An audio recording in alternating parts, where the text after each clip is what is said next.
उपमुख्यमंत्री अजित पवार यांनी आज पुण्याच्या भोरमध्ये जाहीर सभा घेतली। यावेळी त्यांनी पुन्हा एकदा लोकसंख्या नियंत्रणावरून मिश्किल टोला लगावलाय। 2 अपत्यांवरच थांबा हात जोडून विनंती करतो असं अजितदादा म्हणाले। तर एका 40 एकर जमीन असलेल्या शेतकऱ्याचं उदाहरण देत दादांनी लोकसंख्येवर भाष्य केलंय। यावेळी उपस्थितांमध्ये हशा पिकला।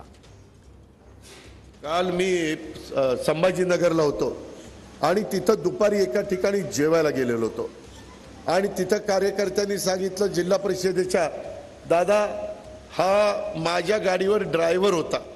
त्यांनी ओळख करून दिली, दादा हे माझे वडील जिल्हा परिषदेत संभाजीनगरला कामाला होते, आता रिटायर झाले।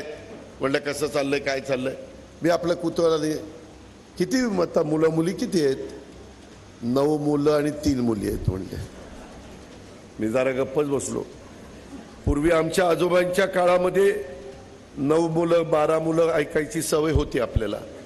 मी तर चाट पडलो, म्हणलो राव हे काय चाललंय। मित्रांनो असं करू नका।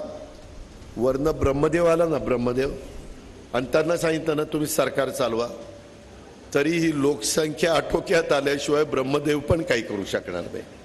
माझे हात जोडून विनंती आहे, 2 अपत्यावर थांबा, संसार चांगला करा।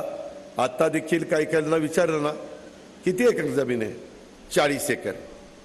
पण आम्ही 4-5 भावंड आहे, म्हणजे 4 भावंड असली तर 10-10 एकर आणि 5 भावंड असली की 8-8 एकर। त्या 8 एकरवाल्याला 2 मुलं झाली किती येते? 4-4 एकर।